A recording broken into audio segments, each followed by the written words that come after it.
J'ai fait mes études en France, à l'École normale supérieure de Paris. Ensuite, je suis partie en Allemagne, donc à l'EMBL, un laboratoire européen de biologie moléculaire. Et mon expérience de thèse, donc j'ai effectué ma thèse, je suis désolée, ça passe pas très bien. Voilà, m'ont permis de me spécialiser en tant que biologiste cellulaire et moléculaire. Donc ça, c'est un petit peu mon background, comme François vous l'a expliqué. Et je vais laisser la parole à Paul pour expliquer un petit peu la suite de notre parcours. Donc moi, bonjour à tous, donc moi je m'appelle Paul Guichard, j'ai fait mes études en France, donc de formation en fait je suis un technicien supérieur en biochimie, et ensuite j'ai repris mes études à l'université pour continuer en licence et en master, et ensuite j'ai fait un doctorat donc, à l'Institut Curie, où là en fait je me suis spécialisé dans une technique d'imagerie qui s'appelle la microscopie électronique, on en reparlera encore après, ce sont des microscopes développés par des physiciens qui permettent de voir et d'imager les molécules dans la cellule. Et par cette thèse, en fait, je suis devenu expert en biologie dite structurale. J'étudie la structure des protéines. Et comme François l'a indiqué, en 2011, donc je suis arrivé à l'EPFL où Virginie était déjà collaboratrice scientifique. On a commencé à travailler ensemble. Et par nos différentes expertises, on a décidé d'évaluer notre laboratoire en 2015 grâce à un soutien du Fonds national suisse, un subside professeur boursier, à l'Université de Genève. Et de ça, on a décidé de créer un laboratoire où on parle de biologie cellulaire structurale. C'est-à-dire qu'on va étudier la structure des cellules, mais avec un aspect structural, c'est-à-dire essayer de comprendre la structure interne des cellules. Notre équipe donc évolue beaucoup. Hein. Pour le moment, on est à peu près 15. On a plusieurs doctorants, donc on forme des nouveaux étudiants en thèse. On a 6 post-doctorants, donc ce sont des étudiants qui ont un doctorat qui restent pour 3-4 années dans notre laboratoire pour continuer leur recherche. Et on a aussi des étudiants en master, on a une oncologue en ce moment dans notre laboratoire et 2 techniciens. Donc qu'est-ce que la biologie cellulaire structurale? Donc cette présentation s'appelle Voir, c'est savoir. Et en fait, notre but, car une partie de nos recherches, c'est de comprendre la structure subcellulaire, donc les organites à l'intérieur des cellules. Donc à l'échelle macroscopique, on a tous des organes, et chaque organe a une fonction bien précise.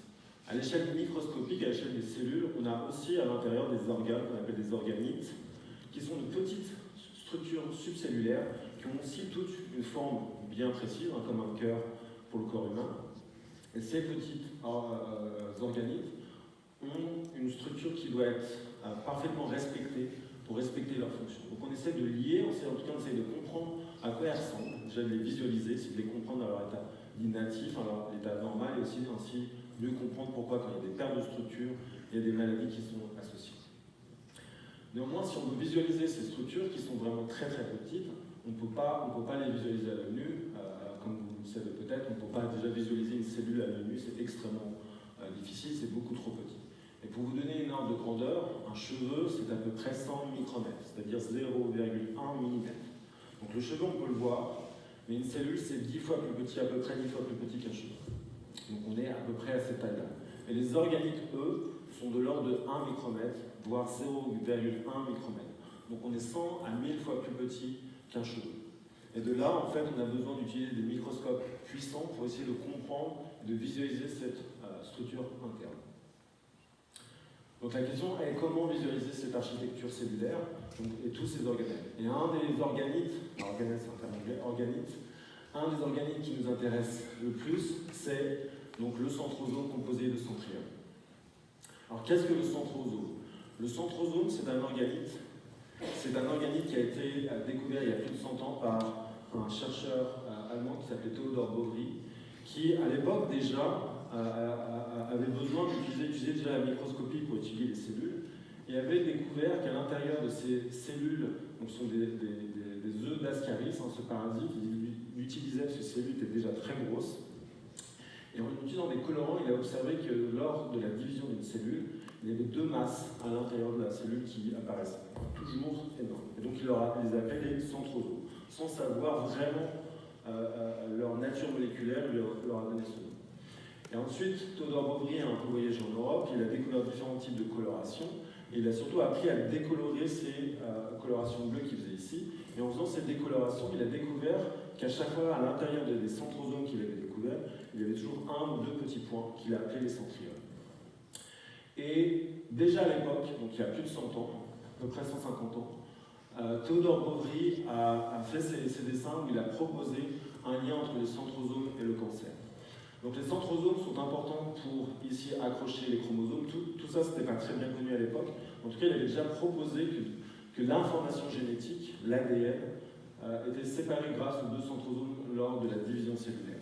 Et il avait observé que certaines cellules malades, à chaque fois qu'elles n'étaient pas plus viables ou elles devenaient anormales, il y avait trop de centrosomes. Donc déjà en 1902, Théodore Boveri propose que les mitoses multipolaires, ces divisions cellulaires avec trop de centrosomes, pouvaient conduire au développement d'une instabilité génomique, c'est-à-dire un nombre anormal de chromosomes. Et c'est avec sa femme, Marcella Boveri, qu'il propose en 1914 que les cellules cancéreuses dérivent des cellules présentant un défaut irréparable au sein des chromosomes. On va revoir ça après, mais c'était l'hypothèse qui s'est révélée 100 ans plus tard vraie. C'est une des causes de la formation du cancer. Donc à travers ce film, en fait, on voulait illustrer déjà qu'est-ce que la division cellulaire. Qu'est-ce que c'est? C'est le fait qu'une cellule va se diviser en deux cellules, et ce qui est très important, c'est que le matériel génétique doit être équitablement réparti entre ces deux cellules fines. Et ce que vous voyez là, en rouge, c'est ce qu'on appelle l'ADN, les chromosomes, le matériel génétique. Et ce que vous voyez en vert, ce sont les microtubules, et les pôles vraiment très intenses que vous voyez ici, c'est les centrosomes. Et vous voyez que ces centrosomes vont nucléer des filaments, qu'on appelle des microtubules, qui vont tirer sur les chromosomes et aider à séparer. Vous voyez que là, on aura une cellule fille, ici une cellule fille, et elles contiendront exactement le même matériel génétique. Donc ça, c'est vraiment pour illustrer ce processus de division cellulaire. Voilà. Donc ça, c'est une image pareille d'une cellule qui va se diviser, mais là, on a figé l'image. Donc tout à l'heure, c'était un film. Là, vous voyez, dans ce cas-là, l'ADN est en bleu. Vous voyez toujours ces filaments microtubules qui sont en vert. Et vous voyez ici au centre, on a le centrosome avec nos deux centrioles. Et ça forme ce qu'on appelle un fuseau bipolaire. Bipolaire parce qu'on a deux pôles. Et c'est grâce à ces deux pôles qu'on va avoir des forces qui vont être effectuées pour aider à séparer l'ADN, donc dans les deux cellules fines. Donc il va y avoir ces forces de traction. Et comme vous pouvez imaginer, je ne sais pas si tu peux... Voilà, merci. Comme vous pouvez l'imaginer, si on n'a pas le bon nombre de centrioles, et là c'est le cas, vous voyez qu'ici il y a un nombre anormal de centrioles, il y en a à peu près 10, vous voyez que chacun va former son petit pôle. Mais à ce moment-là, on n'a pas un fuseau bipolaire, on a un fuseau multipolaire, et vous voyez que tous ces pôles vont tirer sur l'ADN, mais vont les séparer de manière anarchique, et les cellules filles qui vont en résulter n'auront pas la bonne quantité, n'auront pas le bon matériel génétique. Et c'est ça qui pose des problèmes. Parfait. Et voilà, c'est une des causes, comme Paul le disait, qui avait déjà été proposée du cancer. Vous voyez ici une cellule normale, c'est juste un karyotype, c'est-à-dire le nombre de chromosomes qu'on a par cellule. Et vous voyez que là, c'est un exemple de cellule cancéreuse. Vous voyez que le nombre est complètement anormal, et aussi il y a des mix entre les différents morceaux de chromosomes parce que tout a été tiré de manière anarchique. Donc ça ne fonctionne pas. Donc ça, c'est la fonction du centriole quand les cellules se divisent. Mais dans notre corps, la plupart des cellules ont arrêté de se diviser. Ce que le centriole va faire, c'est qu'à ce moment-là, il va former une petite antenne à la surface de la cellule qu'on va appeler un cile ou un flagelle. Et cette petite antenne va être importante pour la signalisation, la communication entre cellules, mais ça va être aussi importante dans le cas par exemple du spermatozoïde pour la motilité, pour se déplacer. Certaines cellules ont besoin de se déplacer. Donc ce centriole, il a aussi une fonction très importante au niveau de la communication et de la motilité. Donc de la même manière, quand on a des défauts où on ne peut pas former cette petite antenne, comme on a dans notre corps, les cils sont présents à peu près partout dans nos organes, on en a au niveau de la tête, on en a au niveau de la trachée, quand on est malade pour expulser tout notre mucus, voilà. On en a évidemment au niveau des organes génitaux, comme vous pouvez le voir au niveau des spermatozoïdes, et si on a un défaut, si on a un défaut de ces cils, eh bien il y a tout un tas de pathologies humaines qui vont y être associées associés qu'on a regroupés sur le terme de ciliopathie, un petit peu maladie du cil. On va retrouver la microcéphalie qui est un cerveau beaucoup plus petit. On a l'obésité, la rétinopathie dont je vais parler un peu plus tard, et on a aussi des maladies rénales. Donc tout ça est regroupé dans des problèmes au niveau des cils. Donc notre recherche à nous, c'est mieux comprendre ce centriole qui a des fonctions très importantes. Et donc ça veut dire quoi comprendre ce centriole? Ça veut dire comprendre sa structure, comprendre de quoi il est fait, comprendre comment il s'assemble, comment est-ce qu'on arrive à fabriquer ce petit point rouge que je vous ai montré.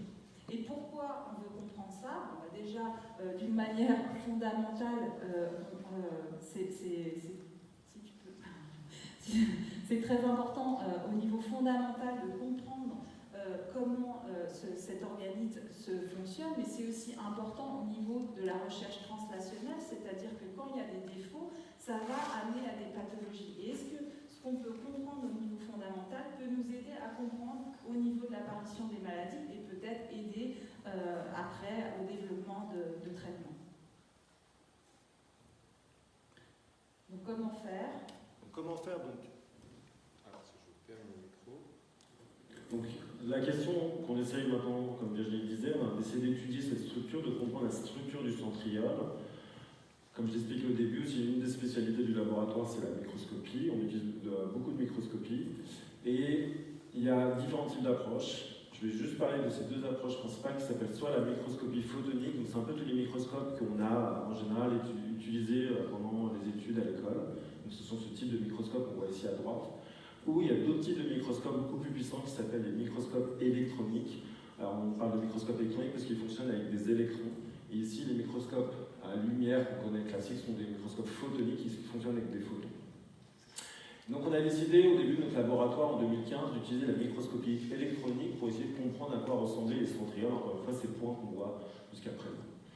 Et ce qui a aussi énormément changé pour nous, donc on a utilisé la cryomicroscopie, donc c'est la cryomicroscopie électronique, on fonctionne avec des électrons dans l'état vitreux, et c'est une méthode qui a été développée par ces trois personnes, Jacques Dubochet, Joachim Frank et Richard Anderson. Donc tous les trois ont eu le prix Nobel en 2017, qui était à peu près aussi au même moment où on était en train d'étudier le centriole par cryomicroscopie. Donc bien sûr ça a été développé dans les années 80, mais il a fallu quelques années pour obtenir le prix Nobel. Et je pense que vous connaissez tous donc Jacques Dubochet, qui est notre collègue à l'Université de Lausanne, qui a reçu le prix, qui est vraiment le chercheur qui a développé cette approche en particulier. Donc on a utilisé cette méthode où en fait, c'est une méthode qui permet de voir les structures moléculaires. Vraiment, on n'est plus à l'échelle cellulaire, ici on voit des échelles moléculaires vraiment proches des atomes. Donc on a depuis quelques années développé des centres, le centre Dubochet. On a un centre Dubochet ici à Genève, à l'Université de Genève, on a un centre à Lausanne et on a un centre à Berne. On est sur 3 sites, entre le PFL, l'UNIGE et l'UNI. Donc on a accès à plein de microscopes de pointe. Chaque microscope coûte entre 4 à 5 millions. Et en fait, on est plusieurs maintenant, dizaines de chercheurs, voire centaines de chercheurs à utiliser ces microscopes tous les jours et qui nous permettent de voir des choses qui n'étaient pas atteignables jusqu'à présent. Donc on a utilisé ces microscopes, ça ressemble à ça, maintenant c'est une grosse boîte, pendant des années on pouvait voir à quoi ça ressemblait, maintenant les microscopes sont protégés des nanovibrations qui peuvent exister dans l'environnement. Et on a mis des centrosomes, on a purifié de cellules, c'est un centrosome humain que vous voyez ici, et on l'a mis en cryomicroscopie. Alors je ne vais pas expliquer aujourd'hui la cryomicroscopie en détail, mais à partir de cette image, vous voyez que déjà on voit le centrosome et les deux centrioles. C'est plus des petits points, maintenant on commence à voir que ça ressemble à quelque chose. Et en fait, on utilise des méthodes d'analyse d'images assez poussées. Et grâce à ça, en fait, on a résolu pour la première fois la structure du centriole en 3 dimensions. Donc le centriole, ici c'est saute. Donc le centriole, c'est un des plus gros complexes moléculaires qu'on peut trouver dans une cellule humaine. Il est extrêmement complexe, en fait, c'est grâce à la cryomicroscopie qu'on a pu voir la complexité. Donc le centriole, c'est un cylindre à symétrie 9, fait de microtubules, que vous voyez ici en gris. Et vous pouvez voir surtout qu'il y a beaucoup de couleurs, et chacune de ces couleurs correspond à un sous-assemblage moléculaire à l'intérieur du centriole. C'est là où nous, notre travail est important. On essaye pas juste de voir à quoi ressemble un centriole, on va comprendre à quoi servent chacune des parties qui est à l'intérieur du centriole. Et par exemple, vous voyez ici en orange, c'est une structure qu'on a découverte qui s'appelle l'échafaudage interne, qui a une fonction de stabilisation du centriole, on en parlera après. Si on regarde un peu en détail, donc on savait que le centriole, par d'autres méthodes, on savait que c'était un cylindre, on savait que ça ressemblait à un cylindre de microtubules, encore une fois ici, vous voyez en gris, mais si on enlève ces microtubules, on voit qu'il y a beaucoup d'autres choses à l'intérieur du centriole. On a ces structures ici bleues, qui s'appellent les SI linkers, on a le cartouille, on a des appendices, qui sont des structures qui sont importantes pour la formation du cycle. Donc ça, ce travail en 2016-2017, pour nous, était assez important. On a vraiment découvert plein de nouveaux éléments du centriole. Néanmoins, on avait une limitation, malgré qu'on ait utilisé la cryomicroscopie, on ne pouvait pas relier les gènes qui étaient associés aux différentes structures à l'intérieur du centriole. Donc tous ces éléments, encore une fois, dans cet échafaudage interne, ici, on ne connaissait pas sa composition moléculaire. Et un gène va donner donc un ARN messager, une protéine. Donc tous les noms que vous voyez ici sont des noms de protéines qui ont été codés, qui sont des constituants du centriole. Et nous, ce qu'on voulait faire, c'était de pouvoir associer le nom de ces protéines à l'élément structural. Donc pour ça, on est revenu sur une autre méthode, qui est cette microscopie photonique, qui est ce microscope classique qu'on utilise en général à l'école. Et on a voulu localiser les molécules. Cette méthode, c'est la méthode de choix pour localiser. Ce que vous voyez depuis tout à l'heure, en fait, en couleur, c'est parce qu'on utilise des marqueurs. On a des marqueurs spécifiques de protéines. Donc on peut marquer la protéine de notre choix. Et on peut essayer de la localiser directement et voir qu'elle localise au centriole. Donc on est content, on sait que notre protéine, en effet, elle localise au niveau du centriole. Mais si on zoome, encore une fois, on ne voit que des points. Et pourquoi on ne voit que des points en microscopie photonique? Pourquoi on ne voit que des points en microscopie photonique? C'est à cause de la limite de la lumière. Donc pourquoi on utilise la microscopie électronique aux électrons? C'est parce que les électrons sont capables de voir quasiment des atomes. Et on a dû utiliser cette méthode pendant des années parce que les microscopes photoniques donc, fonctionnent aux photons. Et à cause des photons, on a une limite de résolution. Donc pour faire assez rapidement sur ce point, quand vous regardez un arc-en-ciel dans le ciel, en fait, c'est la lumière blanche qui a été diffractée dans différentes longueurs d'onde. Donc la lumière qui nous entoure est composée de longueurs d'onde et composée de toutes les couleurs. Vous voyez ici le violet, on est sur une longueur d'onde de 400 nanomètres. Donc 400 nanomètres, c'est à peu près la taille d'un centriole. J'ai oublié de le dire, mais un centriole, ça fait à peu près 500 nanomètres. Et ici, le rouge, on est là de 600 nanomètres. Donc on est dans des longueurs d'onde qui sont très proches des dimensions d'un centriole ou même de toutes les structures subcellulaires. Alors, cette limite a été identifiée il y a déjà des dizaines et des dizaines d'années. On ne va pas regarder en détail cette formule, mais juste ce point ici, le lambda, ça veut dire la longueur d'onde. Donc la longueur d'onde de la lumière, les photons, on a donc un lien direct entre les photons, la longueur d'onde et la résolution. Donc D, c'est la diffraction. Qu'est-ce que la diffraction? La diffraction, c'est quand on regarde un objet donc avec cette lumière qui a une résolution de 200 nanomètres. Si on regardait un objet de 50 nanomètres, à cause de la diffraction, cette limite physique de la lumière, elle va apparaître comme un objet de 200 nanomètres. Tout ce qui est plus petit que cette longueur d'onde apparaîtra comme la taille de la longueur d'onde, si vous voulez. Donc si on a un objet de 10 nanomètres, il apparaît comme un objet de 200, et si on regarde un autre objet de 50 nanomètres, il sera toujours de cette taille. Donc on est limité à ce niveau-là. Et c'est pour ça que le centriole apparaissent toujours comme ces grosses sphères rouges. Donc on a fait pas mal de veilles scientifiques, on a essayé de regarder un petit peu ce qu'on pouvait voir et quelles nouvelles techniques on pouvait utiliser en microscopie photonique pour aller plus loin dans notre recherche. Et bien sûr, en 2014, on s'est aussi intéressé à ces nouvelles méthodes de microscopie photonique. C'était une vraie limite qui était un vrai problème pour tous les chercheurs du monde entier.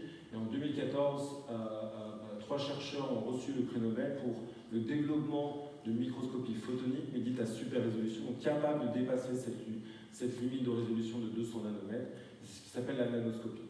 Donc il y a plusieurs noms assez particuliers dans cette approche, il y en a une qui s'appelle STED et l'autre DISTORM. Donc on a essayé d'utiliser ces méthodes pour étudier les centrioles et effectivement on gagne en résolution. On peut voir que maintenant ces deux points apparaissent comme deux petits cylindres. Néanmoins, ce sont des microscopes qui coûtent près de 2 millions. Et donc on n'avait pas accès à l'époque à l'Université de Genève à ce type de technologie. Et en plus, il y a une technologie extrêmement compliquée, ou en général qui sont maîtrisées par des physiciens, et qui ne nous permettaient pas de répondre à nos questions de biologie cellulaire. Et donc on a fait de la veille scientifique, mais on a aussi utilisé les réseaux sociaux.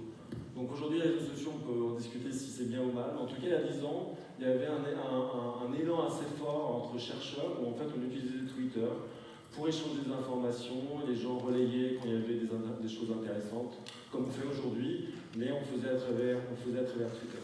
Et donc un chercheur que je ne connaissais pas, mais qui était expert en microscopie, un jour parle d'une nouvelle méthode qui s'appelle Expansion Microscopy. Et donc on a regardé ces articles et on a décidé d'aller explorer un peu plus loin à quoi ça ressemble. Donc qu'est-ce que la microscopie à expansion? Voilà. Donc cette microscopie à expansion, elle a été inventée par Edward Boyden au MIT donc en 2015. Et l'idée de base de cette technique, c'était vraiment, au lieu de faire des microscopes de plus en plus chers, de plus en plus compliqués, qui ne sont pas accessibles à beaucoup de gens, est-ce qu'on ne peut pas travailler sur l'échantillon biologique, la cellule, et essayer de faire quelque chose pour pouvoir avoir cette vision de super résolution? Et un petit peu l'idée de génie qu'ils ont eue, c'est dire, au lieu de faire des microscopes compliqués, pourquoi on n'agrandirait pas notre échantillon? Comme Paul vous l'a expliqué, l'échantillon il est tout petit. Mais si on a un moyen d'agrandir, de le faire plus grand, eh bien à ce moment-là, en utilisant des microscopes plus classiques, qu'on trouve presque dans tous les laboratoires, on aura cette vision de super résolution maintenant. Et donc effectivement, c'est une idée révolutionnaire. Et la façon dont ça marche, je vais l'expliquer dans quelques slides, mais en gros, l'idée, c'était de plonger la cellule, le spécimen biologique qu'on étudie, dans un hydrogel, on appelle ça un hydrogel, qui va former comme un filet dans lequel la cellule sera mise, et on va mettre un super absorbant qui s'appelle le sodium acrylate. Et ce super absorbant, quand on va ajouter de l'eau, il va faire gonfler l'échantillon. Donc ça, c'était vraiment l'idée de génie. Et vous vous demandez c'est quoi ce sodium acrylate, mais en fait on l'a je crois qu'il me parle. Quoi qu'il arrive, je ne peux pas passer les slides. Ok. Donc en fait on l'a tous les jours, c'est ce qu'on a dans les couches de bébé, parce que quand on absorbe le liquide, voilà, c'est du sodium acrylate. Donc on réutilise des choses qui sont déjà utilisées, des produits qui sont utilisés dans l'industrie. Donc, je suis désolée. Voilà. Donc là, on voulait vous illustrer par un petit film. Là, vous voyez directement, c'est une coupe de cerveau qui a été mise dans cet hydrogel, et vous voyez directement avec vos yeux l'échantillon grossir, et ça va grossir d'à peu près 4 fois, vous voyez, en ajoutant l'eau. Donc ça, c'est la coupe de cerveau, et vous voyez vous-même directement le gain de résolution. Vous voyez que rien que d'agrandir cette petite coupe de cerveau, eh bien, on voit des choses beaucoup plus précisément. Donc ça, c'est un petit peu la base de cette technique. Donc là, je vais aller un tout petit peu plus dans les détails, juste pour vous expliquer comment ça marche. Et le génie de cette méthode, c'est que c'est très simple. C'est quelque chose qu'on fait en 2-3 jours, que tout le monde fait. Donc ce qu'on fait, c'est que là, on a dessiné schématiquement une cellule, évidemment, on a mis nos centrioles, bien sûr. Et ce qu'on va faire d'abord, c'est qu'on va attacher des petites encres. Donc, comme Paul vous a dit, les cellules sont composées de protéines. Eh bien, on va accrocher ces protéines, on va mettre des petites encres, et on va pouvoir polymériser notre hydrogel, qui va former comme un filet, un petit filet de pêche. On a notre filet de pêche qui va être sur notre cellule, et on a nos petites encres qui vont attacher les protéines. Et ensuite, on a une étape très importante, c'est-à-dire qu'avant d'agrandir l'échantillon, il va falloir dénaturer les protéines. Ça veut dire quoi? Ça veut dire que si on veut agrandir quelque chose, il faut casser les interactions entre les protéines avant. Parce que si vous avez quelque chose de solide et que vous voulez agrandir, vous allez tout casser. Donc en fait, on va dénaturer les protéines, c'est-à-dire qu'elles vont perdre leur conformation, elles vont perdre leurs interactions, mais elles restent positionnées l'une par rapport à l'autre. On va garder la position de ces protéines. Une fois qu'on a fait cette dénaturation, eh bien, on peut ajouter l'eau, peut-être. Voilà. Sinon, je me mets à côté de l'ordinateur. On peut ajouter l'eau et vous voyez que l'échantillon va pouvoir s'agrandir. Et ensuite, on va pouvoir marquer nos structures d'intérêt. Donc, comme Paul dit, on a des marqueurs spécifiques pour marquer des protéines. Pour nous, c'est le centriole. On peut regarder les mitochondries, l'ADN, tout ce qu'on veut. Et maintenant, on va pouvoir voir les molécules qu'on a marquées. On a un petit problème technique. Donc, notre hypothèse, quand on a vu c'est parfait pour nous, c'est ce qu'il nous faut. Est-ce que cette technique de microscopie à expansion va nous aider à comprendre comment le centriole se forme, comment il s'assemble? Donc, en tant que scientifique, quand on a une hypothèse, eh bien, il faut d'abord la tester. Donc, la première des étapes, c'est de voir si on peut reproduire, si on peut déjà reproduire ce qui a été fait avec les protocoles existants. Donc, en science, on génère des données, on va publier, on rend accessible à tous les autres chercheurs. Et un des points importants, c'est d'être capable de reproduire. N'importe quel chercheur, ce qu'on fait ici à Genève, doit être reproduit aux États-Unis, au Japon, n'importe où. Donc on reprend ces protocoles et on voit est-ce que ça marche, est-ce qu'on est capable de le refaire. Et si c'est imparfait, parce qu'en fonction de la question biologique qu'on se pose, eh bien ça peut ne pas être complètement adapté à ce qu'on veut faire, eh bien est-ce qu'on peut l'améliorer, est-ce qu'on peut le rendre meilleur? Donc ça, c'est ce qu'on a fait, et on a utilisé pour cela notre centriole comme ce qu'on appelle un nano-rouleur. Pourquoi? Parce que les centrioles ont une taille très définie. Donc on les a purifiés, on les a sortis de la cellule, et ces centrioles vont avoir un diamètre et une longueur définie. Et on va s'en servir comme une espèce d'échelle pour voir si notre agrandissement il est correct. Où est-ce qu'on va déformer notre échantillon? C'est très important d'être sûr que l'agrandissement se fait dans toutes les dimensions, parce qu'on ne veut pas agrandir d'un côté et pas d'un autre, sinon on n'aurait pas une vision correcte de ce qui se fait. Et c'est pour ça qu'on a utilisé ce centriole qui avait vraiment une taille définie, comme ça on était sûr, ça marche ou ça ne marche pas, et on peut améliorer. Et donc on a testé le protocole qui existait, et effectivement c'est magnifique, parce que au lieu de ce petit point rouge, maintenant vous pouvez voir qu'on arrive à avoir cette symétrie neuve dont Paul vous parlait, que vous voyez en microscopie électronique. Maintenant on est capable de le voir avec un microscope photonique. Par contre, on s'est rendu compte que ce n'était pas parfait, parce que quand on regardait au niveau longitudinal, on voyait que l'organisation n'était pas totalement correcte. Et donc on s'est dit, génial, c'est une méthode qui vaut vraiment le coup, mais il faut juste un peu l'optimiser pour qu'elle soit parfaite pour l'étude des centrioles et l'étude des organites.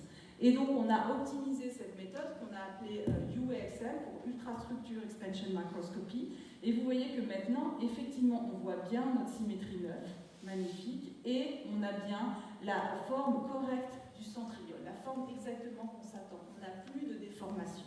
Et on a vérifié, bien sûr, en tant que scientifique, ça ne suffit pas de voir, il faut quand même quantifier, c'est ce qu'on dit à nos étudiants tout le temps, pour répéter, quantifier, et on s'est assuré que effectivement nos centrioles avaient la bonne taille attendue. Donc ça nous a permis de voir que cette méthode était correcte. Et l'autre chose, comme on a deux expertises, la microscopie électronique et la microscopie photonique, on a pu vérifier que ça c'était la forme d'un centriole dans une cellule directement, on peut voir en microscopie électronique. C'est gris, mais vous pouvez voir qu'il y a une petite forme en bouteille, un petit peu comme ça. Et bien vous voyez qu'après la technique d'expansion, de microscopie expansion, on garde cette même forme. Donc on était convaincus qu'on avait réussi à expandre les centrioles de manière isotropique. Donc notre laboratoire, on ne va pas rentrer dans ces détails, mais donc, on a développé ce protocole qu'on appelle UXM, donc qui agrandit les échantillons de l'ordre de 4 fois. Ça marche sur des centrioles purifiés, mais ça marche sur beaucoup d'autres choses. On a aussi développé un autre protocole où on a combiné nos expertises en cryo-microscopie électronique, donc on l'a appelé Cryo Expansion Microscopy, où on préserve les cellules encore mieux. Et on a développé un autre protocole qu'on appelle itérative UXM, qui nous permet d'agrandir un échantillon maintenant de 16 à 25 fois. Donc on a... voilà. Donc vous avez vu, on a fait cette partie d'optimisation du protocole. Donc on était extrêmement excités, hein. Ça marche. On peut voir enfin les centrioles, et là vous voyez des images, mais ce qui est assez impressionnant pour nous, c'est qu'on voit les centrioles directement dans le microscope. Ce que je n'ai pas expliqué avant, c'est que toutes les autres méthodes dites de super résolution, de nanoscopie, qui ont eu le prix Nobel, sont des méthodes où on ne peut pas voir en super résolution. On fait une reconstruction sur un ordinateur et qui permet d'avoir une méthode de super résolution.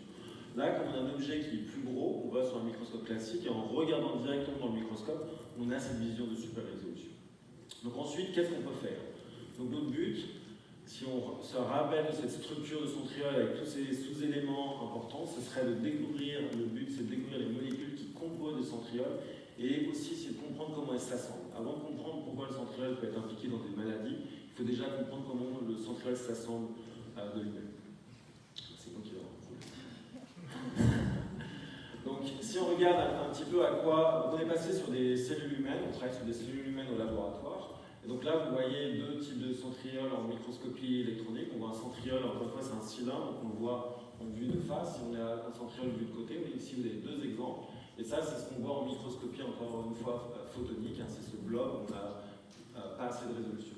Et grâce maintenant à la microscopie à expansion, on peut voir à quoi ressemblent exactement ces centrioles humains, on peut les visualiser, on peut les orienter, on peut comprendre beaucoup de choses, rien qu'en les imageant maintenant avec cette méthode. Vous voyez? Et la technologie. Donc on a, comme je l'ai dit, imagé des centrosomes humains. Donc les centrosomes humains sont composés de deux centrioles ici, hein, et on a des structures ici appelées des procentrioles, donc c'est la formation de nouveaux centrioles. Donc on peut marquer ce qu'on appelle la tubuline, donc ce corps hein, qui compose les centrioles, qui fait cette forme cylindrique, mais on peut aussi maintenant commencer à localiser des protéines particulières du centriole. Donc toute cette liste que je vous ai montrée avant, on peut prendre un anticorps spécialisé contre une des protéines et on peut commencer à le localiser.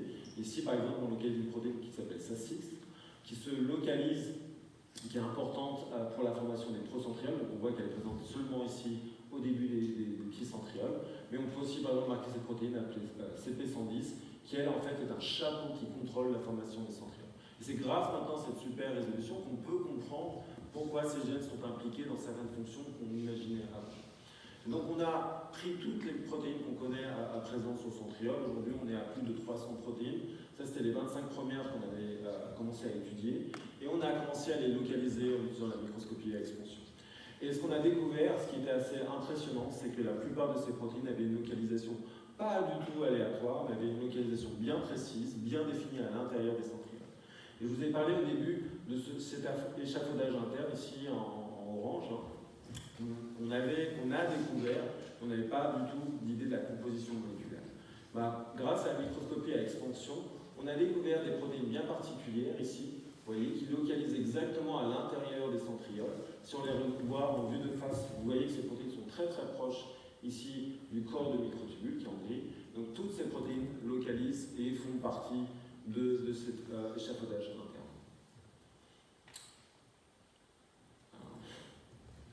On a cette vision, à présent, on a cette vision complète du centriole. On est capable de relier la composition moléculaire et un sous-élément du centriole. Grâce à cette méthode, donc on a ce qu'on appelle une cartographie moléculaire. On fait ça pour le centriole, on peut faire ça sur d'autres organismes. Notre but a été aussi d'essayer de comprendre maintenant comment on assemble la centriole. Donc on a toutes ces structures extrêmement importantes pour le centriole, mais comment en fait ces molécules vont s'assembler entre elles, à quel moment elles vont arriver pour former ces sous-éléments structuraux pour ensuite former l'organisme. Et pour ça, on a couplé la microscopie à expansion avec une méthode dite de reconstruction chronologique. Donc le point limitant de la microscopie à expansion, c'est une méthode destructive. On met dans un polymère, on chauffe à 95 degrés, on met dans l'eau, on ouvre, on voit très très bien, on a une très grande résolution, mais on ne peut pas filmer ce qui se passe à l'intérieur de la cellule. Et voir ce savoir et voir une vidéo de quelque chose qui s'assemble nous permettrait de mieux comprendre ce qui se passe. Donc on ne peut pas faire ça avec la microscopie à expansion, donc on a fait cette reconstruction chronologique. Hein. En gros, on va imager plus de 1000 centrioles, on a imagé plus de 1000 centrioles, et en fait on va les classer en fonction de leur taille pour essayer de comprendre leur étape d'assemblage. Si on fait une analogie ici avec la tour Eiffel, on part ici à partir des pieds de la tour Eiffel, on va assembler étage par étage pour former cette structure. Ce qu'on a décidé de faire, c'est de faire la même chose avec le centriole. On a marqué la tubuline, encore une fois, qui fait partie du corps du centriole, et on a suivi son assemblage, on a classé les différentes images en fonction de leur taille, et on a reconstruit l'assemblage du centriole. Et on a fait ça, encore une fois, pour toutes les protéines qu'on avait découvertes, donc plus de 25 protéines, et on les a localisées au cours de l'assemblage du centriole. On a pu reconstruire le film du centriole.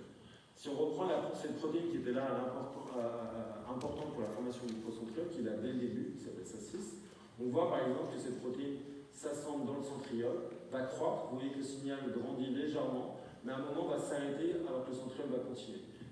se passe, c'est qu'il y a un autre élément structural dans le centriole en train de se former. Par exemple, ici, vous voyez que cette protéine s'appelle la centrine. Au début, elle est toute petite, elle forme un point, on parle souvent de virgule, et tout d'un coup, en fait, elle va s'assembler et rentrer à l'intérieur du centriole. Donc au moment où la première structure s'assemble et s'arrête, il y a une deuxième qui commence à se former. Et à partir de ces images, encore une fois, on l'a fait sur 25 protéines, on a reconstruit ce film, un film, on parle de 4 dimensions, donc on peut reconstruire en 3 dimensions la structure du centriole, mais maintenant on peut reconstruire son assemblage dans le temps. Donc il faut imaginer que ça prend à peu près 20 heures à se faire pour assembler un centriole dans le système humain. Là, ça part. Donc là, on a par exemple une structure, donc il y a plein de termes bien particuliers, mais qui s'appelle le cartouille qui s'assemble. On a des éléments qui commencent à arriver au fur et à mesure, certaines s'arrêtent, d'autres commencent à s'assembler. Et grâce à ça, en fait, là, on a des assemblages aussi sur les microtubules, et on a un système de contrôle, on a vu qu'il y a aussi ce système de contrôle aussi à l'extrémité distale des centrioles. Et après 20 heures d'assemblage, on a d'autres structures qui s'assemblent, qui s'appellent les appendices, ici, le thorus. Donc ça, vous me direz, c'est super, on a compris comment le centriole se forme. Est-ce que c'est la fin? En fait, souvent en science, la fin d'une étude, c'est le début d'une autre. Donc, on finit quelque chose et en fait, on a encore plus de questions. Et parce que, voilà, on se dit, ah, mais maintenant qu'on a compris ça, ça nous ouvre beaucoup de nouveaux horizons. Et donc, en fait, et après, eh bien, il faut connecter sa recherche plus globalement. On a notre question sur le centriole, il faut aller regarder un petit peu ailleurs, toujours lire les articles scientifiques, essayer d'établir des nouvelles connexions, essayer d'établir des nouvelles hypothèses. Et quelque chose qui nous a frappé, donc Paul vous a parlé de cette structure orange qui formait cet échafaudage interne. Donc on a découvert des protéines qui forment cet échafaudage, et en lisant la littérature, on a vu que toutes les protéines qu'on avait découvertes étaient toutes associées à une maladie humaine qui correspond à la dégénérescence des photorécepteurs dans la rétine, qui vont conduire à la cécité. Et on s'est dit, c'est quand même bizarre que ce groupe de protéines qui forment une structure dans le centriole cause, quand elles sont mutées, des maladies qui vont aboutir à la cécité. On s'est dit, ça ne peut pas être un hasard, il faut qu'on aille étudier ça, qu'est-ce qu'il y a un lien entre le centriole, la rétine et les photorécepteurs. Et on s'est focusé particulièrement sur une maladie qui s'appelle la rétinite pigmentaire. Il y a beaucoup de sous-types, donc cette maladie, elle a une incidence à peu près 1 sur 4000 dans le monde, et c'est une maladie dégénérative progressive, c'est-à-dire qu'elle va évoluer dans le temps, progressivement vers la cécité. Il va y avoir une perte de vision progressive parce qu'il y a une mort des cellules qui permettent la vision. Et il y a un sous-type, qui est le sous-type RP28, qui est associé à des mutations dans le gène FAM161A qu'on avait découvert au centriole. Et donc, je vais juste brièvement replacer un petit peu dans le contexte. Donc, si on a un dessin d'un œil, vous voyez qu'au fond de l'œil, on a un tissu qui s'appelle la rétine.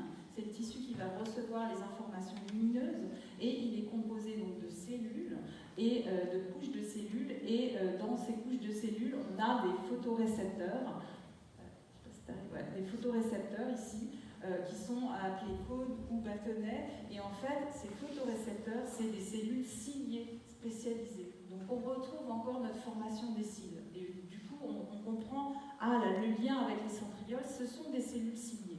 Et ce sont ces cellules-là qui vont dégénérer. Donc on s'est intéressé à ces photorécepteurs, et particulièrement à une région qui est juste au-dessus du centriole. Donc là, c'est une vision par microscopie électronique, une image prise de ces cellules, de ces photorécepteurs, et on voit donc le cil. Vous voyez là, le centriole est juste au-dessus. On a une structure qui est spécifique de l'œil qui s'appelle le cil de connexion.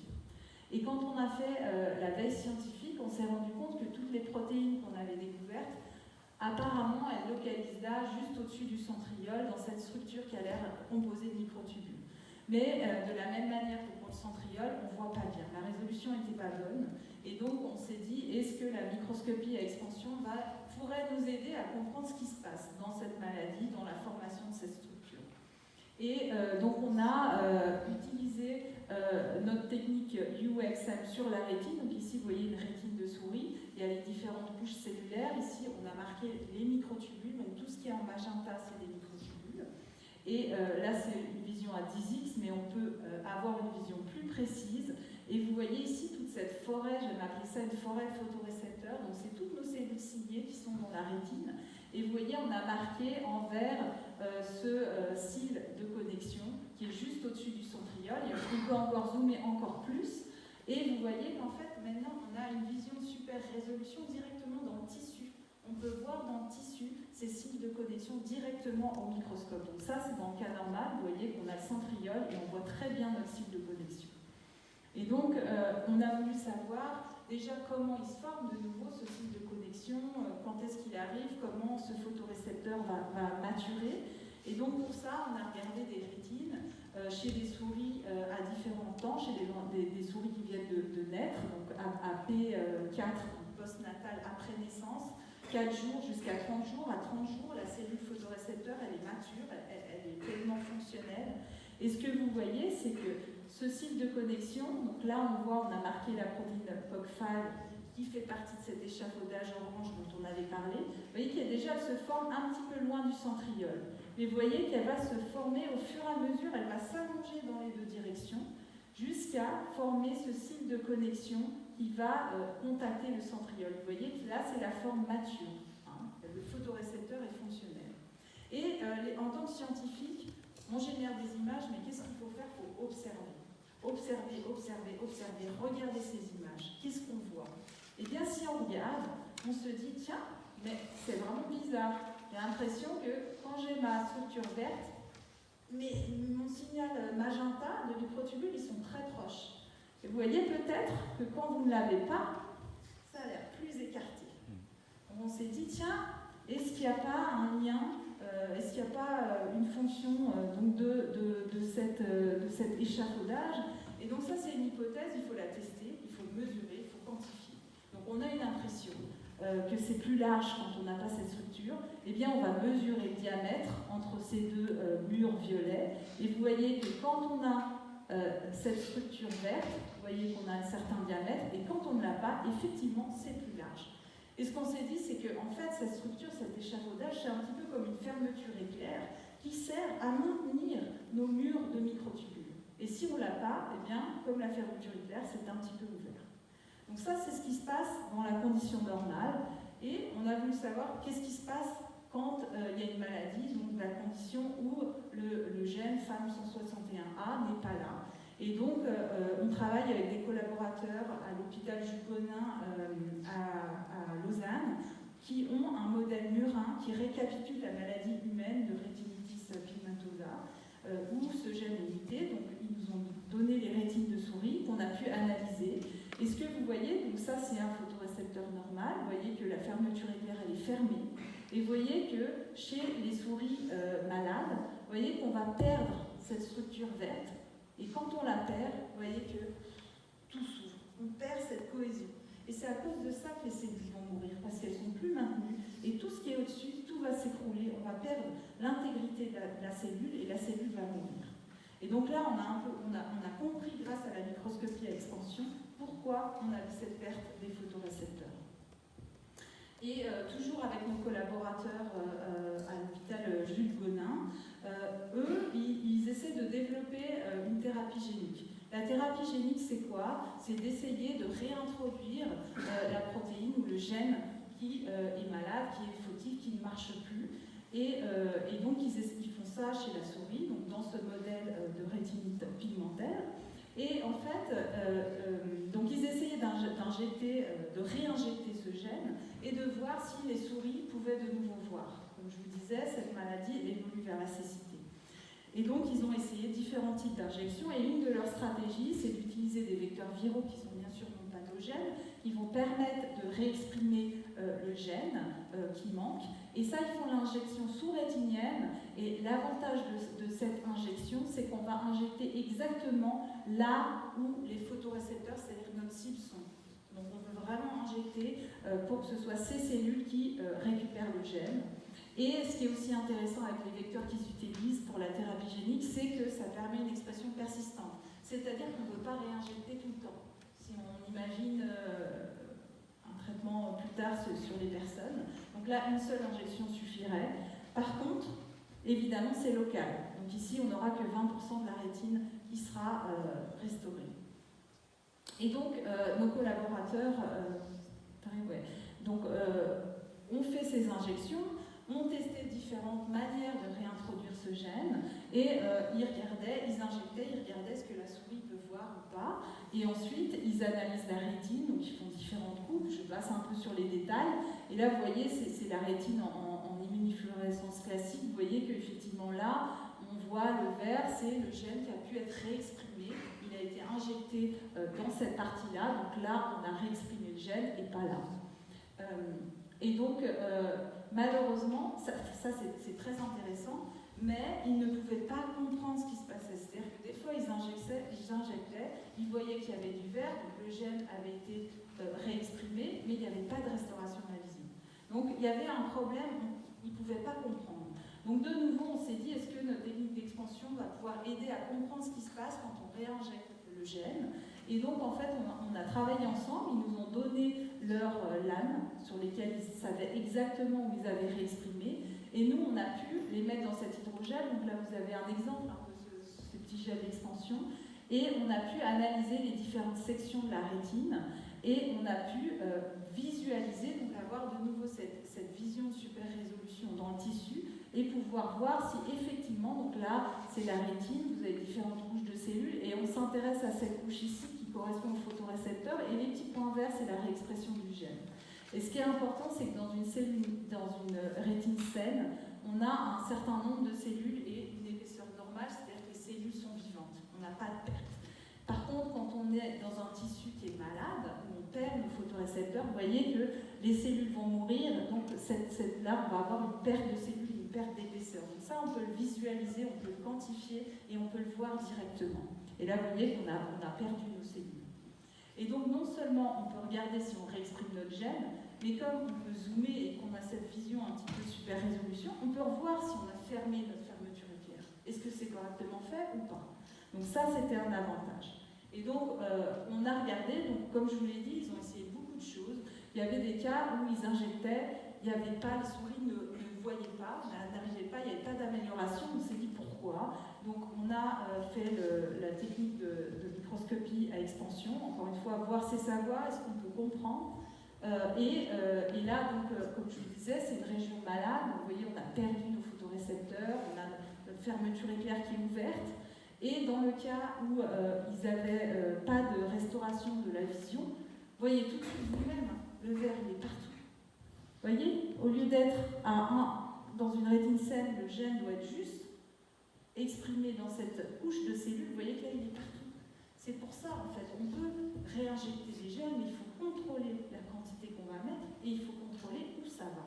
Et donc d'avoir cette vision de super résolution, ça nous a permis de comprendre, oula, attention, il faut en mettre beaucoup moins et il faut l'adresser exactement au bon endroit. Et de la même manière, on peut voir, donc, effectivement, nos photorécepteurs, ils avaient réussi à être zippés, ce qui est déjà incroyable, mais vous voyez, et si on zoome encore, vous voyez qu'en fait, non seulement il y en a partout dans les couches de la rétine, mais en plus, c'est pas seulement dans le site de connexion. Vous en voyez un petit peu partout. Et ça, c'est ce qu'on appelle une localisation ectopique qui n'est pas normale. Et ça fait que les souris ne peuvent pas avoir une restauration de la vision. Donc, ils ont fait tout un temps, on a fait des back and forth de discussion, et ils ont fait différents promoteurs, différentes conditions de dose, etc., jusqu'à trouver une combinaison où on avait un effet sur la vision, c'est-à-dire que les souris avaient une amélioration de leur vision, et quand on regardait par extension, on voyait qu'effectivement, on avait la réexpression du gène au bon endroit, dans les cellules, et qu'effectivement, on avait rezippé notre fermeture éclair. Et donc, on avait abouti à une amélioration de la vision. Donc j'espère que vous avez vu à quel point donc, la microscopie à expansion et la super résolution en général peut apporter des informations qui n'étaient pas accessibles à ce jour et qui permet vraiment d'améliorer des traitements, en tout cas de mieux comprendre comment développer des traitements. On ne fait pas de la recherche appliquée, on fait de la recherche fondamentale. En tout cas, vraiment cet outil apporte des informations cruciales. Il y a une slide qui ne marche pas. Ce que je vais essayer de vous montrer maintenant sur les quelques dernières minutes, c'est un peu de vous montrer, je vais aller assez vite, mais de vous montrer plusieurs exemples de qu'est-ce qu'on peut faire d'autre avec l'expansion, la microscopie à expansion, hein, pas seulement regarder des centrioles, c'est un peu ce qu'on aime faire. Il y a plein de choses, en fait, c'est une méthode tellement puissante qu'on a commencé à collaborer avec plein de laboratoires, à l'Université de Genève mais aussi ailleurs, où on utilise la microscopie à expansion. Et alors malheureusement cette slide ne marche pas. Un des aspects qu'on a étudié, donc dès qu'on a développé la microscopie à expansion, on a un collaborateur qui nous a contacté parce qu'il travaillait sur la malaria. Donc nous on est vraiment focalisé sur les centrioles, donc on ne sait pas assez, en tout cas on ne connaissait pas beaucoup la malaria. En fait la malaria c'est une maladie qui vient de ce parasite unicellulaire qui s'appelle Plasmodium. Donc, je ne vais pas vous montrer en détail le cycle de Plasmodium. En gros, c'est une toute petite cellule qui va infecter l'hôte. Quand vous avez un moustique qui va vous piquer, on va injecter ces petits parasites. Et ces parasites sont vraiment petits, ils sont 10 fois plus petits qu'une cellule humaine. Et si on regarde à quoi ressemblent ces parasites, donc c'est vraiment un domaine de recherche qui souffrait de ce manque de résolution, ça ressemble à ça s'appelle un nookinète. C'est tout petit, là c'est une petite cellule de moins de 10 microns, qui est assez allongée. Mais pendant des années, ils n'avaient pas vraiment d'outils pour voir à quoi ressemblait ce parasite. Et donc on a utilisé la microscopie à expansion sur ce parasite, et on a découvert que ces parasites étaient extrêmement organisés, encore une fois. On fait de la biologie cellulaire structurale, on a vu qu'il y a une structure bien particulière au niveau des parasites, et on a vu par exemple, encore une fois, regarder les microtubules. Ces microtubules sont présents sur quasiment tous les êtres vivants sur Terre, et donc ici on voit qu'on a des microtubules extrêmement bien organisés. Et ce qui était aussi une grande découverte pour le domaine de la malaria, c'est la découverte de cet anneau. Je ne sais pas si vous pouvez le voir ici, il y a un tout petit anneau à la surface de la cellule. Et cet anneau, on pense qu'il est important pour l'infection en fait, entre l'hôte et le moustique.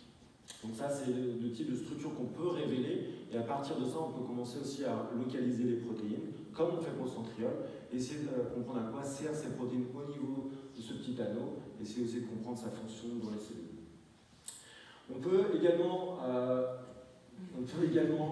étudier un monde qui a été peu exploité ou étudié jusqu'à présent, c'est le plancton. Donc le plancton sont en général ce qu'on appelle des protistes, des unicellulaires tout petits, encore une fois, ce sont de toutes petites cellules. Et donc on a commencé à collaborer avec l'EMBL, donc le laboratoire européen, qui avait 2 expéditions en cours. Tara Océan, donc Tara Océan qui a démarré déjà il y a plusieurs années, plus de 10 ans je pense, où donc vous avez ce bateau, Tara en fait, qui traverse le monde entier, qui collecte le plancton et qui essaie de cartographier à l'échelle plutôt génomique le plancton dans le monde entier. Et donc on a nous commencé à travailler avec l'autre expédition qui s'appelle Trek. Donc Trek c'est un camion maintenant qui suit le bateau. Et quelle est la différence par rapport à l'ancienne expédition? C'est que ce camion en fait est un laboratoire mobile qui va faire toute la côte où Tara se déplace. Et on va collecter le plancton, mais là on ne va pas étudier le génome du plancton, on va essayer de faire de l'imagerie sur le plancton. Donc on a besoin d'un laboratoire directement à côté du bateau pour prendre le plancton, le préparer pour la microscopie expansion. Donc ça c'est un consortium de plusieurs laboratoires entre l'Université de Genève et l'EMBL. À quoi ça ressemble ce camion? C'est toujours assez rigolo de vous montrer. Donc c'est un énorme camion, comme je vous l'ai dit, c'est un laboratoire, mais pour mettre tout l'équipement, il n'y avait pas assez de place. Donc si vous voyez, si on met tous nos microscopes dessus, il n'y a plus de place pour travailler à l'intérieur. Et ce qui est assez intéressant avec ce camion, c'est qu'en fait il est capable de s'agrandir. Donc à chaque super stop, on appelle ça des stops, on est capable d'ouvrir le camion. Comme vous pouvez voir, on a plein d'équipements de pointe à l'intérieur de ce camion. Donc on ramène le plancton, on va aller chercher, on va collecter avec des filets nanométriques, on collecte le plancton, et ensuite on les prépare ici, et ensuite on les ramène au laboratoire pour commencer la microscopie à expansion. Juste pour vous donner une idée à quoi ça ressemble, on peut voir maintenant plein de plancton, de protistes, d'unicellulaires. On peut les étudier en microscopie à expansion. On peut voir des nouvelles structures. Encore une fois, on fait de la recherche fondamentale essentiellement. Et ce qui nous intéresse, c'est de voir vraiment cette organisation. On connaît la cellule humaine. Il y a plein de choses qu'on ne connaît pas. Et le plancton est riche d'informations. Donc là, vous avez plusieurs exemples. Le plot, Porticella. Et une qui nous plaît beaucoup, c'est l'acrymaria. Parce que l'acrymaria, c'est un unicellulaire aussi. Mais un unicellulaire un peu particulier qui a une motilité, qui est capable de mouvements assez incroyables, grâce à des cils d'ailleurs, ce serait plutôt un collier de cils qui lui permet de faire des mouvements et de s'étendre. Et il utilise ce coup, encore une fois, c'est un unicellulaire, donc c'est assez particulier. Ça lui permet d'attraper des proies et de les manger et, comme vous pouvez voir, le digérer aussi. Et donc on utilise la microscopie à expansion, c'est un travail en cours, hein, mais on est en train de révéler à quoi ressemble la Crimaria à l'intérieur. Donc on a marqué les microtubules, on a vu des structures jamais observées avant, vous voyez, comme des structures un peu en tire-bouchon, hein, tous les microtubules sont organisés d'une manière jamais vue. On peut voir avec différents marqueurs des éléments à l'intérieur, on peut voir son ADN, on peut voir des bactéries à l'intérieur de ce processus. Donc il y a beaucoup de choses à découvrir avec ce type d'études. Un autre exemple, par exemple, c'est les dinoflagellés. Donc les dinoflagellés font partie des planctons les plus courants qu'on peut trouver dans les océans. On les retrouve en symbiose, on les retrouve dans plein d'éléments au niveau des océans, mais aussi on les retrouve en tant que parasites, ils sont capables de sécréter des métabolites, des toxiques, et ils sont aussi capables, certains peuvent être parasites à l'intérieur des poissons. Et ce qu'on a révélé récemment, donc ça c'est aussi un travail en cours, on a fait la microscopie d'expansion sur les dinoflagellés que personne n'avait pu visualiser comme ça avant. Et on a découvert bien sûr des microtubules très bien organisés à nouveau. Il y a une vraie structure subcellulaire, mais on a découvert à nouveau un anneau à la surface de sa cellule. Et en fait, quand on regarde sur le plan évolutif, les dinoflagellés sont extrêmement proches de Plasmodium, donc, que je vous ai montré juste avant. Et on pense que cet anneau, c'est une structure conservée dans l'évolution. Donc là, on va dans un nouveau domaine qu'on est en train d'explorer, un peu l'évolution des structures.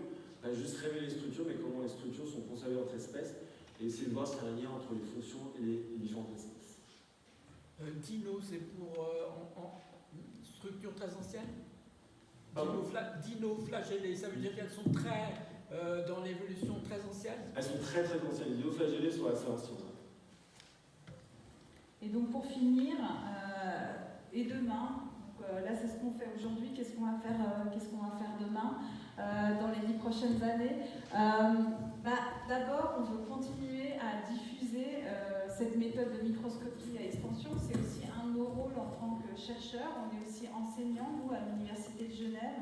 Donc c'est un rôle qu'on prend à cœur, d'enseigner nos dernières techniques de pointe à nos étudiants. Donc ça, ce que vous avez vu, c'est des techniques en cours qu'on enseigne déjà aux étudiants de première année et de troisième année. Les étudiants de troisième année de l'université font cette technique. Donc ils ont un knowledge, un know-how vraiment de pointe.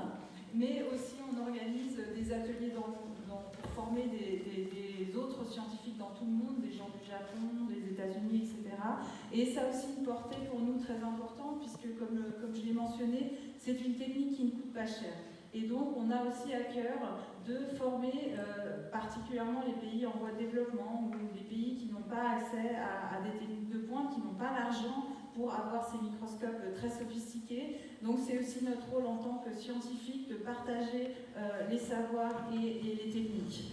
On veut bien sûr aussi continuer à améliorer la méthode, développer l'innovation, c'est au cœur de la recherche scientifique, particulièrement à l'Université de Genève. Vous aurez la semaine prochaine, je crois, ou la semaine d'après, un séminaire à ce sujet, comment on va transformer les découvertes qu'on fait, qu'est-ce qu'on peut en faire, on continue d'innover. Et juste pour finir, une de nos autres pistes, c'est toujours un petit peu dans cette vision translationnelle. Maintenant, on s'intéresse au cancer et donc on veut visualiser un petit peu l'attaque de nos cellules immunitaires quand elles vont attaquer les cellules cancéreuses. Et donc vous avez là un exemple en microscopie à expansion. Ici une cellule cancéreuse, ici une de nos cellules immunitaires et comment elles vont attaquer ces cellules et qu'est-ce qu'on peut apprendre. Voilà, et en dernier, le plus important, donc là c'est Paul et moi, on co-dirige le laboratoire, mais on a toute une équipe de scientifiques qui font le travail avec nous. Donc nous, on dirige leur recherche, mais on a toute l'équipe qui travaille. On a tous nos collaborateurs et aussi, très important, tous les gens qui nous financent, parce que, comme vous avez pu constater, la recherche, ça coûte cher. Et donc on a toute cette fondation et ces agences qui nous soutiennent. Merci beaucoup de nous avoir écoutés.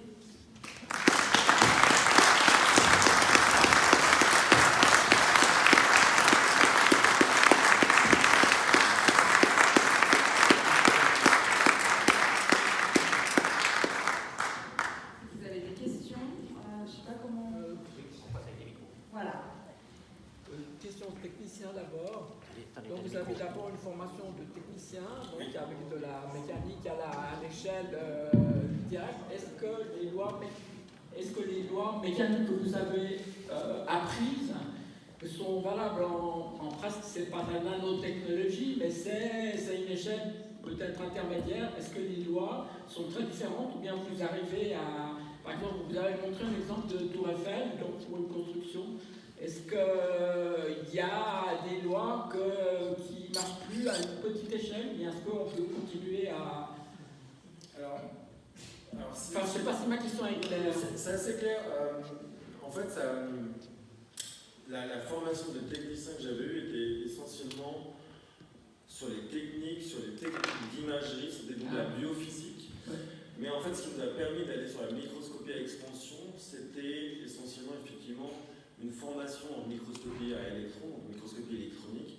En fait, le raisonnement qu'on a développé à ce niveau-là, nous a permis de comprendre et en fait de prendre même un rôle majeur dans la microscopie à expansion, puisqu'on avait une compréhension des systèmes et de la résolution qui nous a permis de choisir la bonne approche pour nos optimisations de protocoles. Je veux savoir s'il y a des règles physiques qui sont Les les mêmes, règles ça, physiques quelque sont chose d'énorme, complètement différentes, ou bien est-ce que ce qu'on a comme acquis en mécanique classique fonctionne encore? Alors à ce niveau-là, c'est une question que nous on se pose. Ça faisait partie de notre projet européen. Est-ce que les lois, quelles sont les lois mécaniques à l'échelle du centriole? Au niveau nanotechnologique, il y a une problématique qui montre qu'il y a des, disons, on entre dans des lois différentes, les propriétés sont plus les mêmes. Alors là, à votre échelle, je ne sais pas si vous avez des réponses ou bien vous avez des questions. Malheureusement, on n'a pas encore de réponse. On a eu cette question, on avait un étudiant de thèse qui était sur ce sujet, qui était assez compliqué. Mais effectivement, est-ce que ce sont les mêmes lois à cette échelle? C'est ce qu'on se pose la question encore, on n'a pas de réponse à ce niveau-là. Mais effectivement, c'est une très bonne question. Mais disons que ça fonctionne quand même de manière similaire, puisqu'il y a des structures qui se construisent et qu'on arrive à suivre. Alors, les structures qui se construisent, on pense qu'elles doivent être assez proches. Après, quand elles sont assemblées, comment elles vont résister aux forces? En fait, on est assez surpris de ces sous-ensembles structuraux, parce qu'ils sont solides. Là, ce que je vous montre, on a l'impression que c'est un édifice solide. Et en fait, c'est un édifice mou. Et ça, on ne s'en rend pas compte sur ces images, parce que ce sont des reconstructions, mais en fait, il est capable de supporter. Il y a toujours une élasticité, exactement. Et ça, c'est des choses qu'on voulait mesurer. On a des projets là-dessus, mais pour le moment, on ne sait pas exactement comment ça réagit à ce niveau-là. J'ai une deuxième question, c'est une question d'échelle de mouvement, puisque c'est très petit. Tout va très vite, donc plus vite que l'eurogenèse sur la Terre. Donc pour observer, c'est plus compliqué d'arriver à suivre ce qui se passe. Vous avez parlé d'une dimension de 20 heures à peu près pour une maturation. Est-ce qu'il y a un problème où vous êtes dépassé au niveau du rythme de ce qui se passe au niveau du travail de la cellule, ou bien quelle est cette limitation à ce niveau-là? Je ne sais pas si ma question est claire. C'est très clair aussi. Je ne sais pas si tu veux répondre. Je sais que... Non, effectivement, en fonction des événements, il y a des événements qui vont être trop rapides. Et cette technique-là ne sera pas adaptée. Donc en fait, encore une fois, il faut toujours adapter les méthodes qu'on va utiliser à la question. Si c'est trop rapide, eh bien, il faudra utiliser d'autres méthodes qui ont justement un rythme un peu plus rapide. Là, sur 20 heures, en fait, c'est vraiment des questions qu'on peut vraiment répondre. On a le temps de faire ces choses, mais effectivement, en fonction de la dynamique, on va adapter les technologies qu'on va utiliser. Oui, alors, au niveau de la dynamique, vous arrivez à suivre ce qui se passe à une échelle de combien de temps, à peu près? Ce qui est observable. Alors, le problème en microscopie, en dynamique, donc quand on fait des films, c'est qu'en fait quand on gagne en résolution temporelle, on perd en résolution axiale. En fait, on perd la résolution de l'image. Donc c'est toujours un choix. Mais par exemple, c'est aussi une très bonne question. Donc le centriole, pour le moment, on l'imagine croître de manière linéaire, mais il y a un phénomène qui s'appelle l'instabilité dynamique. On sait que c'est une propriété des microtubules qui composent le centriole. Ça, on n'arrive pas à le visualiser. Ça, c'est quelques millisecondes, des phénomènes, mais là, on n'arrive pas à le visualiser. Mais on pense qu'en fait, ça croît, ça s'arrête, et ça s'écroule un peu, et ça recommence. Parce que pour faire un centriole, pour avoir cette précision, on pense qu'il y a des systèmes où ça s'assemble, et dès qu'il y a une erreur, ça se recasse, ça recommence. C'est pour ça que ça prend 20 heures. Alors, Ça, on n'arrive pas à l'imaginer. la précision en 2 images, c'est de l'ordre de quelle portion de seconde? C'est pas. une bonne question. C'est un ordre de grandeur. Hein, Pour le moment, on a réussi. C'est un autre type de résolution. Hein, on peut extrapoler, mais on est plus de l'ordre de quelques secondes. Voire quelques secondes. Voire minutes. Millisecondes, secondes. Millisecondes. C'est l'ordre de la milliseconde. Merci beaucoup pour ce passionnant aperçu. J'ai plusieurs questions, mais qui seront certaines très facilement, rapidement répondues. Vous avez parlé de 25 protéines dans le centriole et de 300 protéines. Donc on en est à combien maintenant? C'est-à-dire qu'on a commencé par 25, parce que c'est quand même, ça a pris, en fait, cette étude-là que je vous ai montrée, ça a pris 4 ans au début.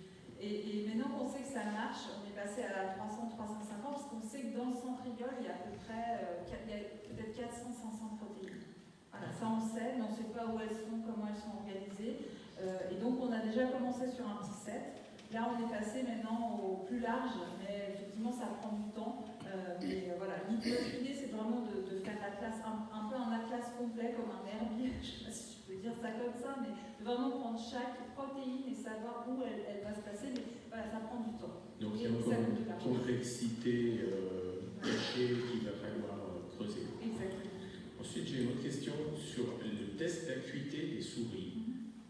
Si on met un truc avec des E, et puis je peux dire dans quel sens elles ont tourné, parce que je peux répondre. Comment ça se passe pour savoir ce que voit une souris? Alors ça, c'est fait par nos collaborateurs, donc ça, c'est pas quelque chose qu'on fait. Je crois qu'ils mesurent, non, c'est pas comme un électro... directement dans l'œil, pour voir la réponse au stimuli. Sur fait, les souris, elles voient avec leur moustache. Donc en fait, elles peuvent être aveugles et en fait, on s'en rend pas compte. Donc en fait, on a une image et on essaye de voir au niveau de la rétine s'il y a un signal électrique induit par l'arrivée de l'image sur la rétine. Comme un influx électrique un petit peu. D'accord. Ok, merci. Et si j'ai droit à une dernière question, vous avez ces marqueurs fluorescents qui sont mis dans des systèmes dynamiques. Est-ce qu'on n'a pas un risque que, vu que le marqueur doit se fixer sur une structure, ensuite le marqueur va modifier l'interaction de cette structure avec d'autres protéines qui seront marquées ou pas marquées, etc. C'est-à-dire qu'on ne risque pas d'induire des... Voilà. C'est très intéressant, et ça c'est vrai si on est dans un contexte dynamique, comme vous dites. C'était le sens de ma donc question. Ça c'est une possibilité. Là, nous c'était fixé, donc on n'avait pas ce problème. Mais effectivement, si on réinjecte dans un système dynamique, il faut s'assurer que si la protéine est marquée, elle ne va pas effectivement interagir avec d'autres protéines et créer des problèmes. Donc ça, généralement, effectivement, il faut le vérifier. Parce qu'effectivement, si la protéine elle est marquée, elle peut effectivement aller induire des erreurs ou aller interagir où elle ne doit pas interagir. Donc ça, généralement, on contrôle dans le laboratoire. Mais quand on ne sait pas encore ce que va faire la protéine, on ne peut pas attendre ce qu'elle va faire. Complètement. Alors si c'est inconnu, si c'est inconnu, alors nous, par exemple, ce qu'on utilise, c'est donc des anticorps. Et dans ce cas-là, la protéine, elle n'est pas marquée elle-même, on ne va pas l'intégrer dans la cellule. C'est-à-dire qu'on aura ce qu'on appelle une protéine endogène et on va fixer la cellule et on va avec des anticorps marquer cette protéine endogène. Donc ça nous donnera l'information de qu'est-ce qui est la condition normale. Effectivement, si après on veut modifier, on veut introduire nous-mêmes dans la cellule une protéine fluorescente, on va voir tout de suite, elle va pas au centriole, elle est à la membrane, c'est pas correct. Donc on a différentes méthodes de contrôler effectivement qu'on ne fait pas des erreurs. D'accord, merci beaucoup. C'est une très bonne question.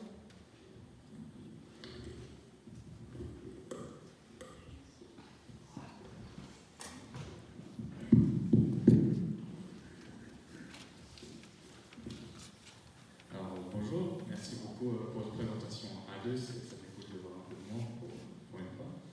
J'aurais une question par rapport à votre microscopie à expansion. Voilà. J'ai vu à quel point ça peut révolutionner différents domaines, à la fois dans la biologie, à la fois dans la biochimie, mais est-ce que vous n'auriez pas peut-être une ambition d'aller un peu plus loin et peut-être chercher dans dans la chimie, dans la physique ou dans d'autres facultés des sciences qui pourraient aussi se servir de votre technique? Alors nous, on voulait attirer les chimistes un petit peu vers nous, un peu plus d'aller dans notre direction, nous aider à développer des nouveaux polymères pour améliorer la microscopie à expansion, pas forcément pour aller répondre à des questions en chimie ou en physique, mais plutôt que les chimistes et les physiciens se rapprochent de nous. On n'a pas encore d'interaction très claire, en fait, de collaboration établie à ce sujet-là. Alors nous, on ne l'a pas vraiment fait, mais par exemple, Ed Boyden, donc au MIT, qui a développé la microscopie à expansion, lui s'est rapproché par exemple de la lithographie et la nanolithographie. Donc en fait, il utilise maintenant la microscopie à expansion pour inverser, pour faire de la nanolithographie. Donc, en fait, il fait un gel qui va faire grossir, il va faire une micro-lithographie à l'intérieur, donc il va dessiner quelque chose, une petite pièce à l'intérieur du gel, et en fait, quand on le remet dans un milieu salé, le gel va se rétrécir à nouveau. Et en fait, de ça, vous allez garder la forme, il fait une nanolithographie, il est capable de créer des microformes, des nanoformes, en utilisant la microscopie à expansion inversée. Donc ça, c'est le type d'approche où effectivement, il y a d'autres choses qu'on peut faire avec la microscopie à expansion. C'est vrai que pour le moment, on travaille essentiellement avec tout ce qui est un peu vivant. Mais effectivement, c'est une très bonne question. Il y a possibilité d'aller dans cette direction. On n'a pas encore eu l'opportunité, mais c'est un peu long. Merci beaucoup.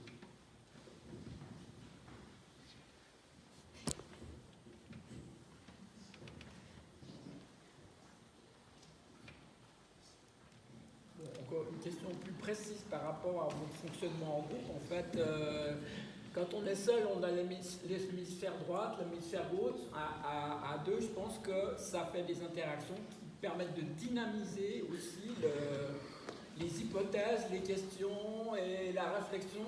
Et je pense que c'est très fructueux en soi comme mode de fonctionnement.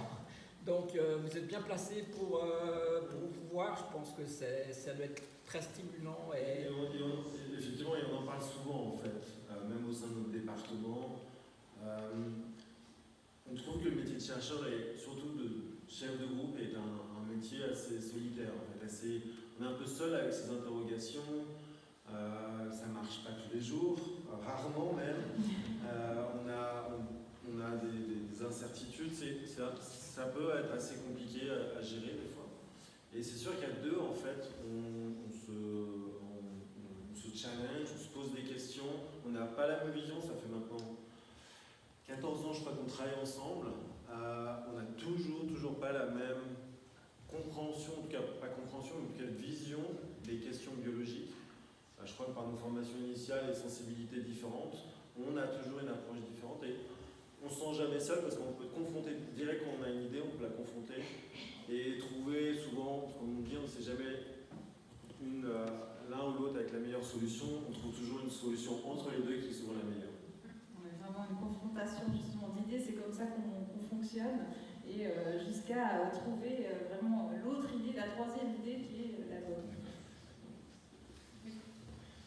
Ma dernière question, c'est au niveau mondial, la microscopie par expansion, elle est pratiquée par combien de laboratoires? Parce que là, j'ai l'impression que c'est un truc genevois et qu'on est les rois du monde. Mais voilà, c'est ça ma question.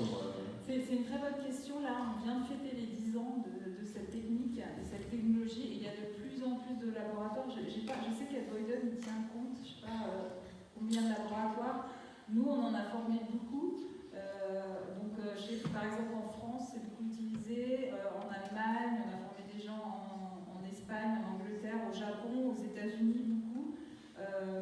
Je dirais vraiment. Moi, j'aurais dit 500, mais bon, voilà, une centaine, on va dire.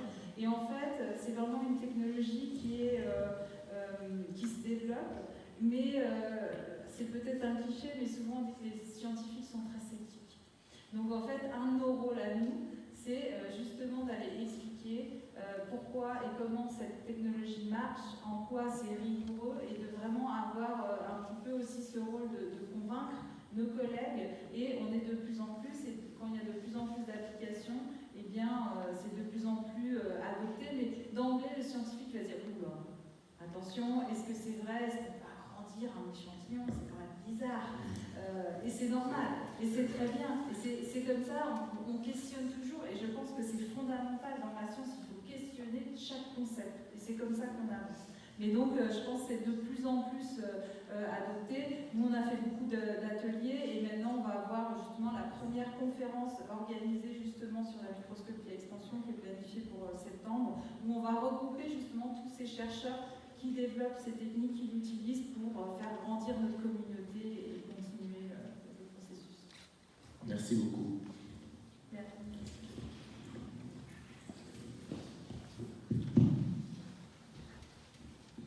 Voilà, dans votre explication, vous avez plein de petites encres qui servent à accrocher sur le filet. Vous devez développer des petites encres pour chaque protéine ou c'est une petite encre générale qui marche pour tout le matériel? Très très bonne question. C'est des encres qui marchent pour toutes les protéines, qui vont accrocher chaque protéine.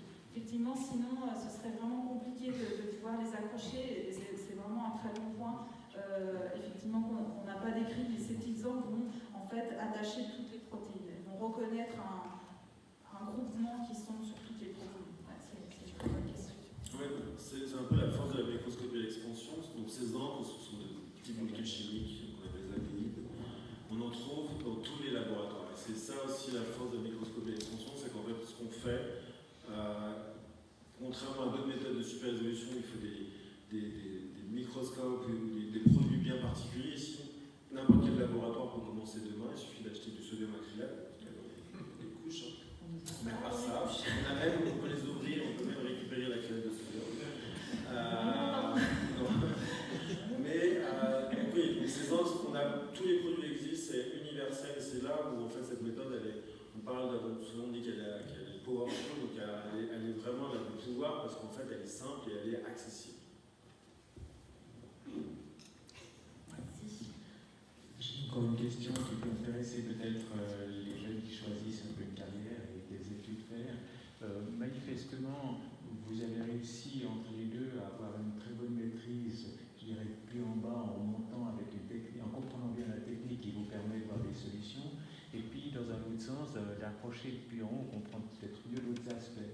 Est-ce que vous recommanderiez plutôt aux jeunes de faire une approche qui va de la technique vers quelque chose de plus abstrait, ou est-ce qu'il faudrait plutôt partir de l'abstrait vers le concret? Enfin, c'est une question qu'AGEM on se pose aussi en pensant une IGE et PFL, ou bien d'autres carrières. Et qu'est-ce que vous pensez sur cette question-là? Parce que trouver le partenaire parfait, comme vous avez réussi, c'est cool, mais il ne faut pas l'homme et la femme en même temps qui soit celui qu'il faut pour faire sa recherche et le compléter dans son co-direction de laboratoire. Je ne sais pas s'il y a de parcours précis à définir. Je pense, comme pour moi comme pour toi, je pense que c'est souvent qu'on parle de passion. Moi, j'étais très passionné par la technique, ça me fascinait de comprendre comment tous les appareils qu'on a dans nos laboratoires fonctionnent. Des fois, même, j'ai tendance à réexpliquer même à nos doctorants au laboratoire, ça les fait rire parce que tout le monde s'en fout, mais moi, ça me plaît toujours de comprendre comment ça fonctionne. Alors que toi, Virginie a une autre approche, mais je crois que la même approche qu'on a tous les deux, c'est la passion.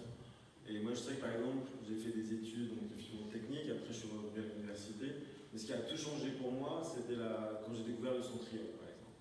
J'étais en études en master, donc on fait un peu ces études sans savoir où on va.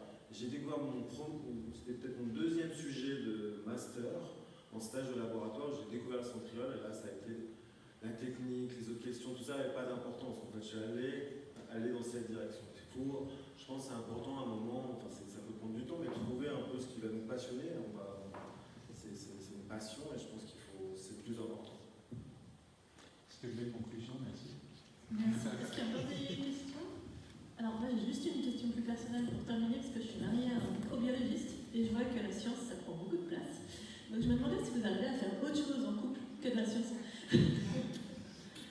Alors je dirais oui, parce que nous on a 3 enfants. Donc ça c'est quelque chose qu'on n'a pas discuté, mais donc on a un laboratoire qui est aussi notre famille et on a 3 enfants. Donc une grande, c'est un peu triché, et 2 petits. Et donc oui, on a une famille et quand on rentre, les petits-enfants, ils font penser vite à autre chose. Ils connaissent bien le centriole, c'est ok. Il y a des bases. Mais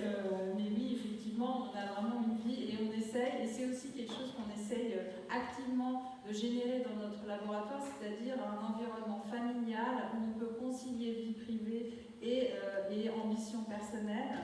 Et on est par exemple très heureux quand nos collaborateurs ou collaboratrices ont eux-mêmes des enfants, s'ils doivent partir parce que leur enfant est malade, il n'y a aucun problème. On a cette flexibilité aussi en recherche qui est assez incroyable. On a aussi cette liberté, on travaille beaucoup, donc on peut travailler le soir, le week-end, etc. Mais si on doit partir pour amener l'enfant à la piscine, on peut aussi le faire, et ça c'est une chance.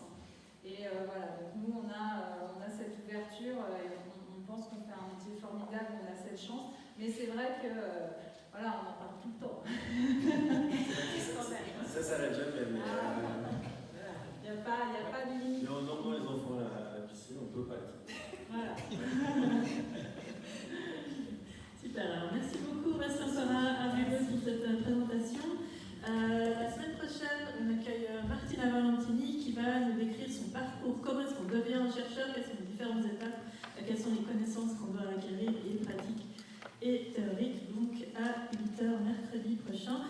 Vous avez des flyers à la sortie du programme et puis aussi des autres activités de Culture Rencontre qui organisent ces conférences, le cinéma pour enfants et puis les cours pour adultes. Voilà, merci beaucoup d'être venus. Bonne soirée.